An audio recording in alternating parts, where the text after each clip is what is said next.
Roblox horror games are always being developed and made with varying quality. So let's talk about the good, the bad, and the nostalgic.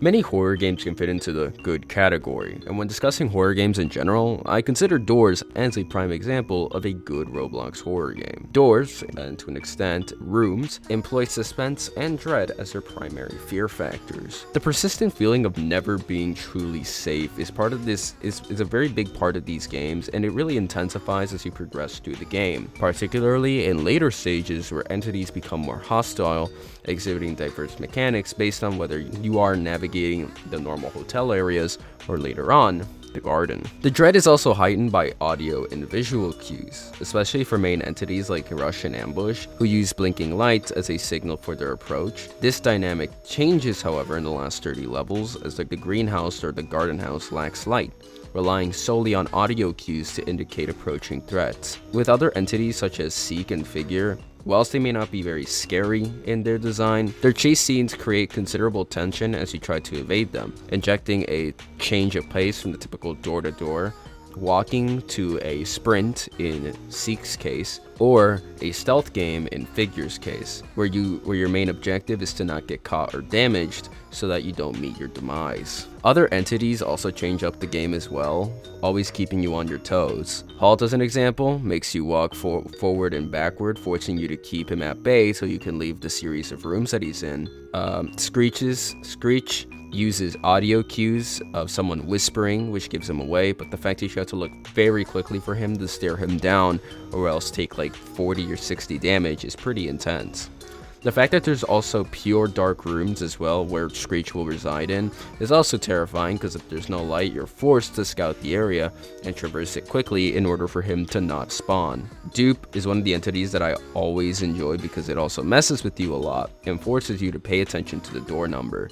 If you don't pay attention to the numbers, like me, he becomes your worst enemy, second to Rush, because I hate taking damage from him. The rest of the other entities like Jack and Timothy, which is the spider, are also all pretty good as well. They don't really do much, they're just more like joke characters, but they do block you from entering a closet or from opening certain desks because you might take small damage from them, which it allows you to kind of change the pace of even the smaller mechanics, such as searching desks or searching for money in desks. In terms of gameplay, the objective is straightforward and linear. Pass through the doors until you reach door 100. Even when encountering Figure, clear instructions guide you on how to handle him in door 50, and these instructions, as well as the mechanic of him being blind and relying on sound, is later brought back upon reaching door 100. Additionally, there's the added content of Rooms, which is the Doors version of Rooms, featuring 3 new threats that require good understanding and that you're not really helped a lot on. As with the others, there's Guiding Light. In Rooms, you don't really have a lot of good advice from the light itself because it's curious and doesn't really know. Which I think is really funny. I think it adds a little bit of character to the game as well. This expansion also enhances replayability, as the objective is, instead of reaching door 100, it's to reach door 1000. A challenge that has been recorded to take about 2 hours or more in pure walking, which is very interesting and pretty impressive for those that have actually been able to reach door 1000. The homage it pays to the original Rooms as well, to the original Rooms game, also adds scares and keeps players hooked on the challenge of completing it. In terms of lore, I won't really dwell too much into it, but from what I've watched and from what I've played, I really enjoy the general story of Doors. As mentioned before, I think Guiding Light is a really good way to tie in the lore, but to also give you actual advice as to how to deal with the monsters, which it constantly tells you every single death you have.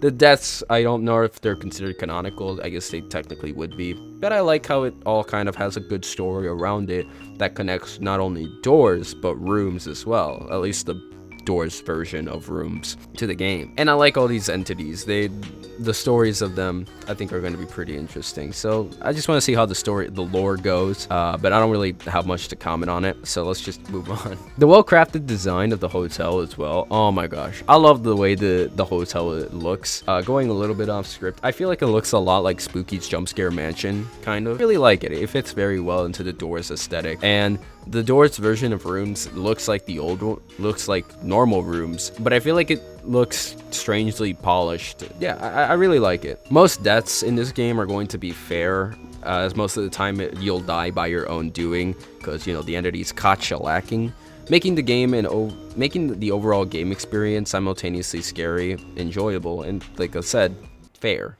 Oh my god, bro. Hell no, man. What the fuck, man? Alright, no surprise here, given that I've stated my general disapproval of these games, but I want to delve a little further into them. I dislike these games as a whole because of their inflated game time and repetitiveness. I played 2 experience games by 2 different studios, and both took more than 10 minutes before the exact same chase sequence occurred.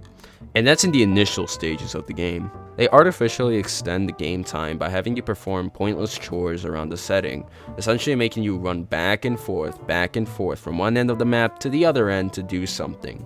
After that, it's like 5 minutes in, there's something spooky, quote unquote, that appears, that it's very much out of the ordinary. And it doesn't really do anything.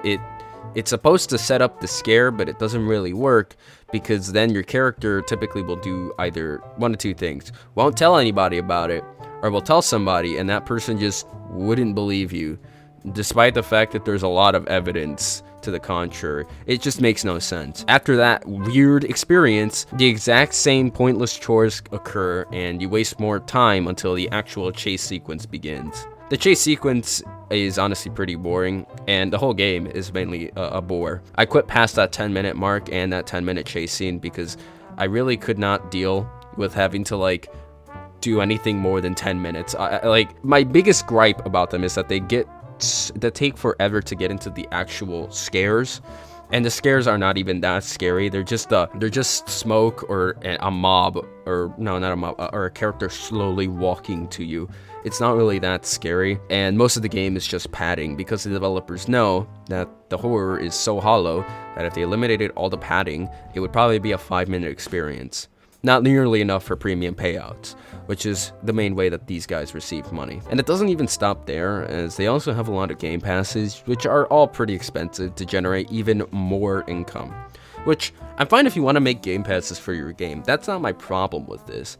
But when you have a very hollow, very little content in your own game, that is made for just money, especially the jump scare feature, which is like 79 Robux.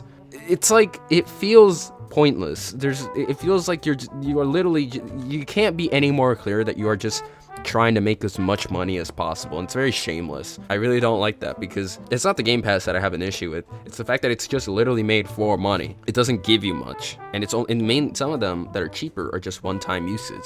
So if you die, say goodbye to your 70 to 90 Robux. And I mean, honestly, I think you're better off getting something else for those 70 or 90 Robux. You'd be pretty surprised what that can get you in the marketplace to customize your avatar, or in game passes of much better games. The fact that this has also become an unofficial genre in Roblox horror is honestly kind of sad, because it discourages creativity, promotes quantity over quality in horror games, and it sets a bad precedent for the genre. And the fact that they have succeeded just kind of sucks. On the bright side, they're so repetitive that if you play 1 or 2, you basically get the gist of every single game that has been made up to this point. So in conclusion, they take forever getting in, the copies are not very creative, and they have no incentive to make me want to play them in the future.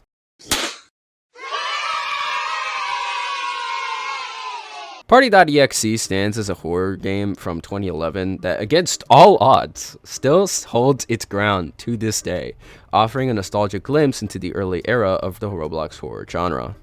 The game models and characters are pretty basic, and the scares as well, but some remain remarkably effective, like the you not going into the house ending where you take the car. The fact that the guy sings a very slow version of Happy Birthday honestly kind of scared me the first time I played it, and it remains pretty effective.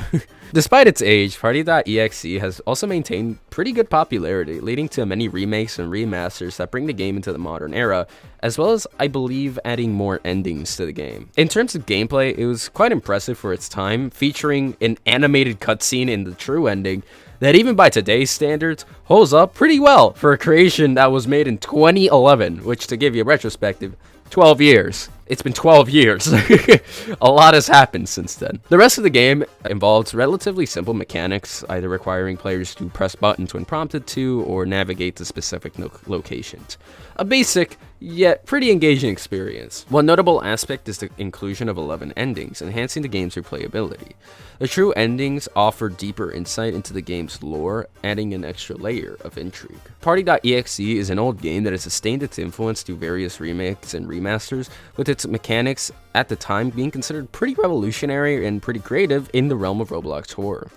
It's also what brought Roblox horror into new heights of popularity back in the early days, inspiring Roblox players, who are now considered to be veterans of the age, to create their own Roblox horror games. One thing to mention as well is that there weren't many Roblox horror games back then, which made it stand out particularly well, because most horror games are often relegated to zombie shoot-'em-ups or the Area 51 monster games, which are both games that utilize very little from Roblox horror. But this was different, and to correct myself, the influence of Party.exe lives on in the remasters, remakes, but also in the influence that it brought to many Roblox devs as an introduction to the possibilities that Roblox could provide when actually making horror games, impacting what we see now. With these factors in mind, I regard it with a nostalgic title that authentically represents the landscape of early Roblox horror. These horror games on Roblox have, fortunately or unfortunately, stood the test of time, maintaining their popularity and status. They represent a revolutionary force in the Roblox horror genre, offering fresh experiences for players and serving as initial introductions to horror in a Roblox world. These games also provide insight into the evolution of Roblox horror, transitioning from titles like Party.exe to the current behemoth that is Roblox Doors. Reflecting on this journey is rewarding, showcasing the strides Roblox horror has taken to reach its current state. Although the genre may currently be facing challenges such as slop, there's confidence that aspiring developers will continue to release games, ensuring the relevance of Roblox horror for years to come. For now, though, these are just some examples spanning the good, the bad, and the nostalgic of Roblox horror games. Thank you so much for watching, and I'll see you in the next one. Bye bye.